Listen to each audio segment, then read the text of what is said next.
Le conflit opposant les dynasties des Capétiens et des Plantagenets couvre une période de 100 ans. De 1159 à 1259. Il commence par une opposition entre Louis VII, roi des Francs, et Henri II, comte d'Anjou et du Maine, duc de Normandie et d'Aquitaine et roi d'Angleterre. Cette opposition entre les deux familles souveraines d'Angleterre et de France ne doit pas être lue comme une opposition entre deux nations, c'est un conflit féodal entre deux familles. Les rois anglais étaient français, parlaient le français de l'époque, leurs troupes et leur chevalerie étaient composées d'autant de français que d'anglais.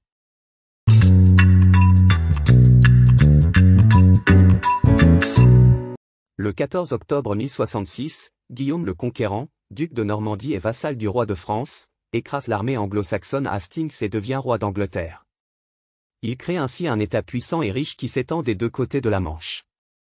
La langue de ce royaume est le français. Que les chevaliers de Guillaume, originaires de tout le nord de la France, ont apporté avec eux. Or malgré ses richesses et l'étendue de ses territoires, pour les Capétiens, le roi d'Angleterre n'est pas de leur niveau. Il est avant tout un chevalier français et leur vassal. Mais la richesse et la puissance des rois d'Angleterre vont croître bien plus vite que celle des rois de France.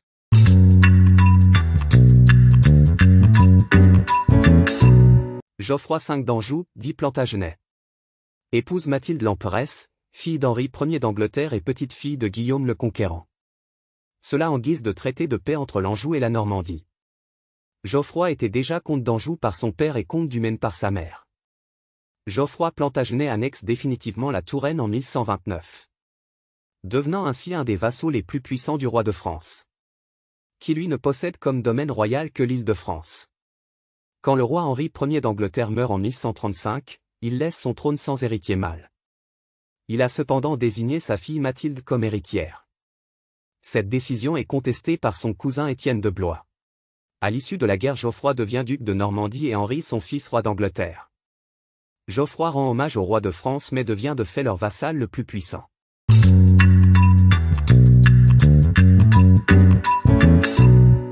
Henri II Plantagenet, roi d'Angleterre, hérite de la Normandie, de l'Anjou, du Maine et de la Touraine après la mort de son père et des décès de ses frères, tous sans descendance.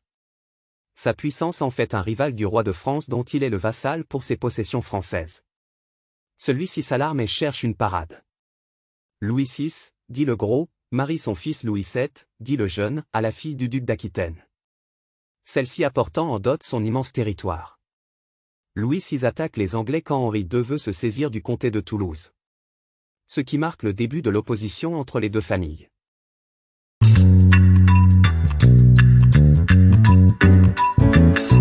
Aliénor d'Aquitaine est mariée à Louis VII, que l'on nommera vite le Pieux, et devient reine de France. Or le couple a du mal à s'entendre et le mariage est annulé en 1152 après 15 années de vie commune et la naissance de 2 filles. Elle épouse dans la foulée Henri II, roi d'Angleterre. L'Aquitaine bascule chez les Plantagenets. C'est une catastrophe pour les Capétiens. Catastrophe augmentée par la naissance d'un fils Guillaume, premier d'une série de 6.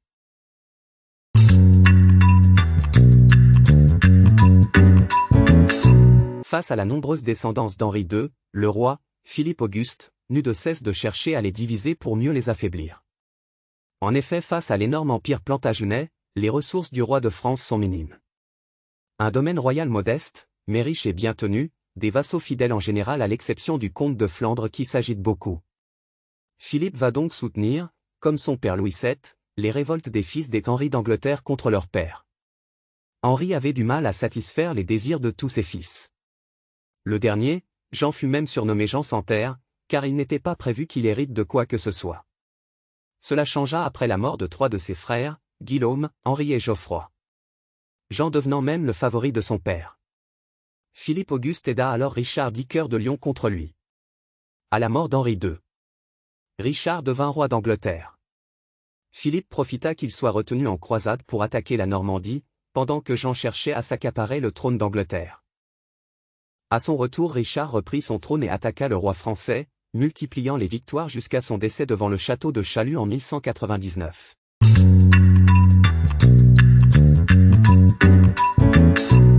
À la mort de Richard, il y a 2 héritiers possibles, Jean sans terre et son neveu, Arthur de Bretagne. Bien évidemment, Philippe Auguste soutient Arthur contre Jean. Entre 1202 et 1214, c'est-à-dire entre la perte de Château-Gaillard et la bataille de Bouvines. Jean perd dans sa lutte contre Philippe Auguste la totalité de ses territoires en France à l'exception de l'Aquitaine.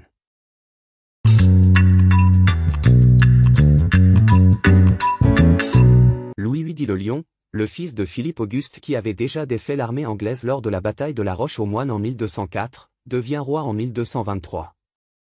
Il continue l'œuvre de son père en profitant de la minorité d'Henri III, pour s'emparer des dernières possessions anglaises en France. À l'issue de cette guerre, Henri III d'Angleterre ne possède plus sur le continent que Bordeaux et la Gascogne. Les îles anglo-normandes restent également sous sa souveraineté. Son fils, Louis IX dit Saint-Louis et Henri III mettront un terme à ce premier conflit de 100 ans entre la France et l'Angleterre lors du traité de Paris en 1259. Et voilà. Si vous avez aimé cette vidéo, cliquez sur j'aime ou abonnez-vous. À bientôt sur Passé Simple.